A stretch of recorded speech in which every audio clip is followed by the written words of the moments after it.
Oke, assalamualaikum warahmatullahi wabarakatuh. Jadi kali ini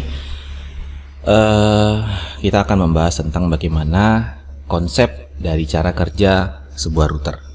Ya, kita tahu sebuah router itu berfungsi untuk menghubungkan dua buah jaringan ataupun lebih yang memiliki network yang berbeda.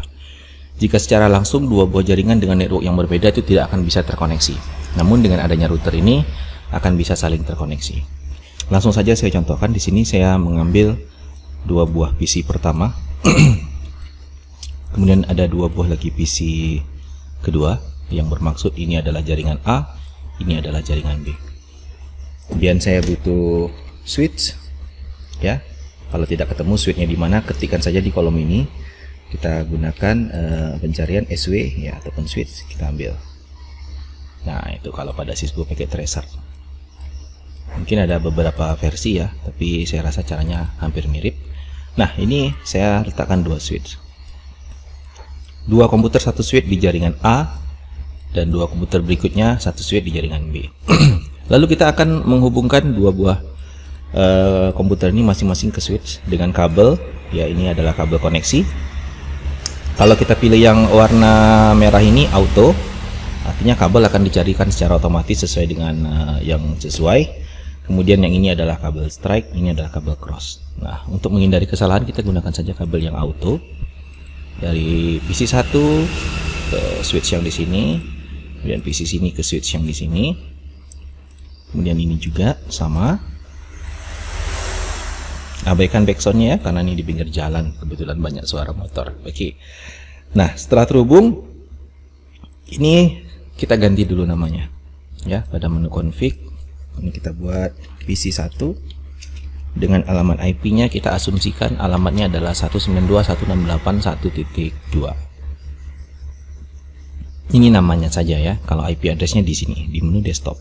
Kemudian kita ambil IP configuration dan kita ketikkan IP-nya di sini 192.168.1.2. Subnet mask-nya /24 ya, 2553 kali kemudian 0. Kemudian PC berikutnya kita masuk ke menu config, kita ganti namanya PC 2 dengan alamat IP yang akan kita berikan adalah 1.3. Kemudian kita konfigurasi IP-nya di menu desktop, IP configuration, kemudian IP-nya kita buat statik dulu 192.168.1.3, subnet mask-nya juga sama. Oke. Kemudian berikutnya kita masuk ke PC yang di sebelahnya ataupun yang kita akan anggap sebagai jaringan B. Kita klik, kita ganti namanya jadi PC 3 dengan IP yang akan kita berikan adalah 192.168.2.2. Kalau tadinya 1.2, yang ini 1.2, yang ini kita akan jadikan dia 2.2. Artinya sudah berbeda segmen, berbeda network. Kemudian kita masuk ke menu desktop, IP configuration, kita masukkan IP address-nya secara manual 192.168.2.2, subnet mask-nya sama. Nah, ini sudah berbeda network ya, 2 titik sekian sekian, ini 1 titik sekian sekian, atau ini berada di network 1.0 ya, lengkapnya 192.168.1.0. Kalau ini berada di network 192.168.2.0. Berikutnya PC yang ini kita samakan. Ini adalah PC 4 dengan alamat IP yang kita rencanakan adalah 2.3. Kemudian masuk ke menu desktop, IP configuration sama 192.168.2.3, subnet mask-nya juga masih sama, close. Nah, dari gambar yang ada di sini kita bisa lihat ini adalah dua buah komputer dengan network yang sama 1.2, 1.3. Yang di sini network juga sama 2.2 dan 2.3. Komputer 3 dan komputer 4 ini bisa saling terkoneksi karena merupakan satu segmen. Sementara komputer 1 dan 2 juga begitu. Namun komputer 1 ke komputer 2 komputer 4 ataupun komputer 3 itu tidak akan bisa terkoneksi karena sudah berbeda segmen. Nah, sekarang kita akan uji. Sebelumnya saya mau hapus dulu satu buah switch untuk pengujian. Oke, kita cukup pakai satu switch. Kalau kita ingin menguji seperti ini, kita hubungkan dia berada pada satu switch. Nah, seperti ini. Kemudian komputer satu ya yang punya IP 192.168.1.2 akan lakukan ping ke komputer yang satu segmen dengannya 192.168.1.3. Kita uji apakah itu bisa atau tidak. Dan kemudian kita uji lagi pada komputer 192.168.1.2 akan melakukan ping ke komputer 4 atau komputer 3 yang memiliki segmen IP yang berbeda. Kita akan coba. Kita klik yang di 1.2. Kita masih klik menu desktop dan kita klik command prompt. Nah, di sini kita ketikkan ping. Kita akan memanggil yang satu segmen dengannya dulu, 1.3. Ini adalah komputer 1.2 akan memanggil komputer 1.3. Maaf. Oke, 1.3. Nah, itu reply. Ya. Nah, sekarang kita akan coba komputer 1.2 ini akan ngeping ke komputer 2.2 ataupun 2.3. Ya. Ping 192.168.2.2. Sorry, salah lagi. 2.2. Tidak terkoneksi ya, karena terlalu lama seperti ini biasanya tidak akan terkoneksi. Request timeout. Dan ke 2.3 itu juga tidak akan terkoneksi alias request timeout. Nah, sekarang kita uji kebalikannya. Komputer 2.2 kita klik. Kita masuk ke menu desktop dan command prompt. Kemudian kita ketikkan ping 192.168.2.3 ya, dari komputer 2.2 ngeping ke komputer 2.3. Itu reply. Ya, reply di sini. Kemudian kita balas dari 2.3 ataupun 2.2 ini ngeping ke 1.2 yang ada di sebelahnya. Dari sini ngeping ke 1.2. Request timeout. Dan ping ke 1.3.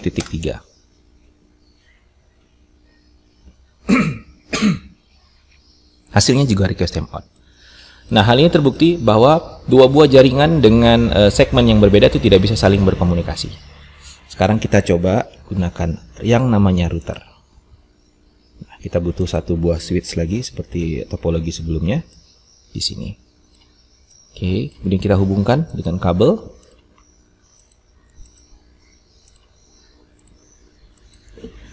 Kemudian kita pasang sebuah perangkat jaringan yang bernama router pada menu network device. Di sini ada banyak router, ambil aja salah satu untuk contoh seperti ini. Nah, ini adalah router.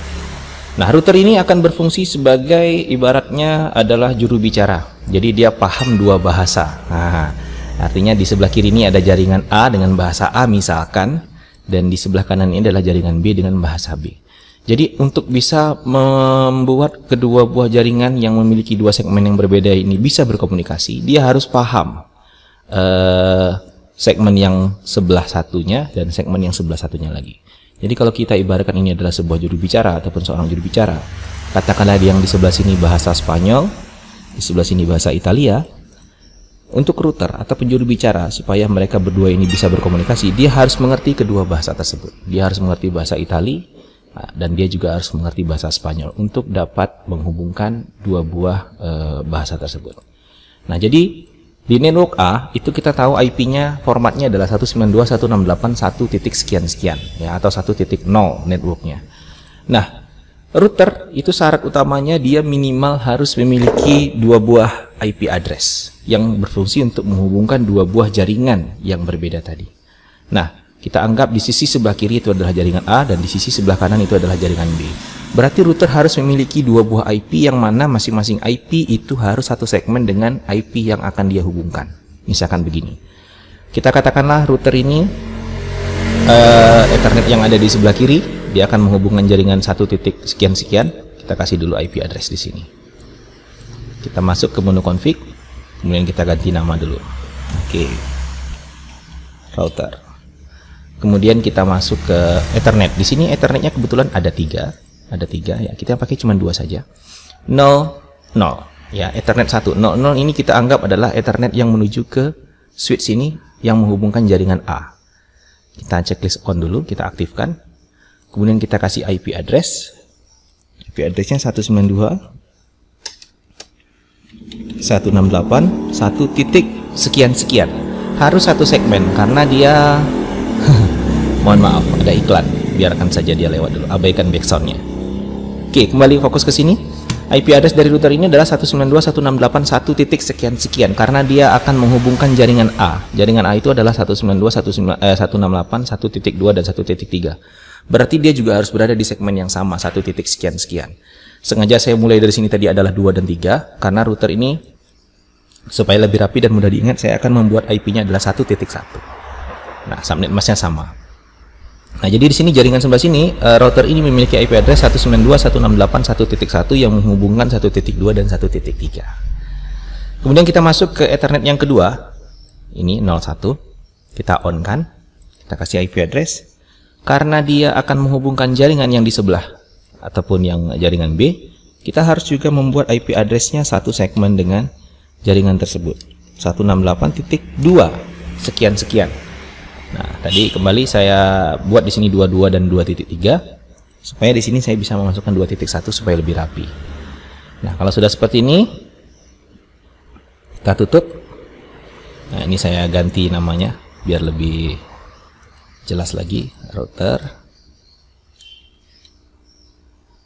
Oke, saya ganti aja ya nama IP-nya 192.168.1 dan 1. Kemudian 192.168.2 dan 1. Nah, kalau seperti ini sudah lebih jelas. IP 192.168.1.1 itu terhubung ke jaringan A yang juga memiliki segmen yang sama, 192.168.1.2 dan 1.3. Sementara IP router yang 192.168.2.1 itu menghubungkan dengan network B yang juga memiliki segmen yang sama, 192.168.2.2 dan 2.3. Sekarang kita hubungkan routernya. Kita ambil kabel, kita hubungkan ke switch ini. Ambil lagi dan kita hubungkan lagi ke switch yang ini. Nah, kita tunggu sampai semua kabel ini berwarna hijau. Artinya dia sudah saling terkomunikasi. Nah, sampai tahap ini sebenarnya kalau kita lakukan pengujian seharusnya antar klien ini tetap belum bisa terkoneksi walaupun kita sudah konfigurasi router yang ada di sini. Ya. Nah, walaupun 1.2 ini terhubung ke switch, kemudian terhubung ke 1.1 sebagai gateway-nya, kemudian balik ke 2.1, masuk ke switch, masuk lagi ke komputer yang tujuan. Nah, sekarang sudah hijau semua.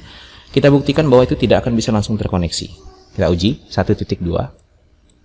Command prompt, kita akan ngeping ke 2.3 misalnya.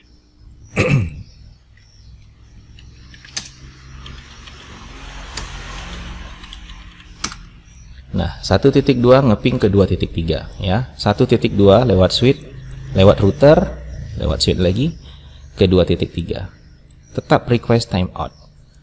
Nah, di sini hal tersebut diakibatkan karena ketika sebuah komputer ataupun node yang sudah terhubung ke dalam jaringan melalui router, supaya bisa terhubung ke jaringan yang satunya lagi, dia harus kita beritahu bahwa dia bergateway kemana. Jadi sekarang komputer ini sudah melewati switch, kemudian melewati router, kemudian lewat secara topologinya seperti itu. Tapi dia belum bisa terkomunikasi karena kita belum memberitahu kepada komputer ini bahwa dia bergateway kemana, gateway ataupun pintu gerbang. Jadi logikanya dari komputer ini satu lewat switch, dia harus kita kasih tahu gateway-nya kemana. Gateway-nya adalah alamat IP dari router 1.1. Maka dia akan menuju ke sini, kemudian baru diproses, baru data tersebut diteruskan ke switch dan diteruskan lagi ke komputer tujuan. Nah, jadi intinya pada masing-masing komputer, pada kolom IP configuration, gateway ini kita isi. Gateway 1.2, gateway-nya kemana? Ke switch, ke router. Router yang ber-IP 192.168.1.1. Berarti gateway-nya adalah 192.168.1.1. Dan semua komputer seperti itu.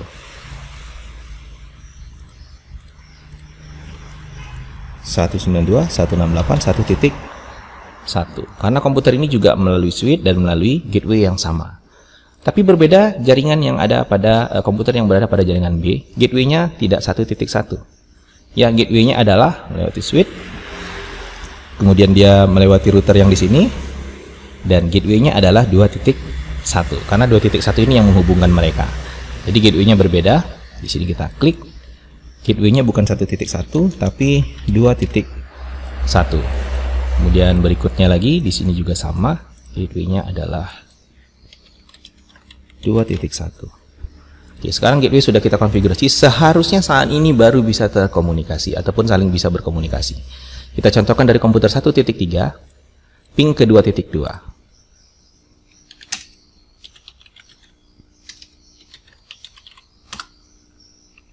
Kalau untuk kali pertama biasanya akan ada timeout 1 kali, kemudian baru reply. Nah, ada timeout 1 kali. Nah, sekarang sudah reply. Artinya komputer 1.3 sudah bisa berkomunikasi dengan komputer 2.2. Ya, nih. Sekarang kita coba pingnya ke 2.3. Tetap cross. Oke, akan ada timeout sekali, setelah itu baru dia reply. Nah, tapi kalau kali yang kedua, ya kita ping sekali lagi, biasanya langsung reply. Oke, sekarang kita buat kebalikannya dari komputer 2.3 ping ke 1.3 ataupun 1.2. Dari komputer 2.3 ping ke 1.2 dan 1.3.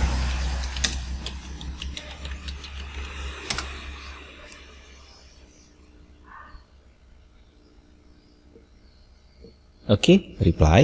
Kita coba sekali lagi. Oke, reply. Kemudian kita ping ke 1.3. Oke, reply ya. Jadi ke 1.2 sudah reply, 1.3 sudah reply dari komputer 2.3. Artinya sampai tahap ini berarti komputer yang berada pada jaringan A dan komputer yang berada pada jaringan B yang tadinya tanpa router itu tidak bisa saling terhubung, sekarang sudah bisa saling terhubung. Nah, kira-kira begitu konsep router. Nanti kita akan uji coba ini dengan melakukan kalau ini simulasi. Kalau nanti kita akan cobakan dengan virtualisasi menggunakan Oracle VirtualBox dan sistem operasi yang sebenarnya, ya, misalkan Ubuntu, nanti kliennya Windows XP ataupun Windows 7, ataupun juga kita akan gunakan nanti sistem operasinya MikroTik. Nah, jadi kira-kira seperti ini untuk konsep dari routing sederhana dalam sebuah jaringan. Jika ada pertanyaan nanti kita akan diskusikan melalui WA group ataupun yang akan kita sepakati nanti. Demikian, semoga bermanfaat dan berkah. Assalamualaikum warahmatullahi wabarakatuh.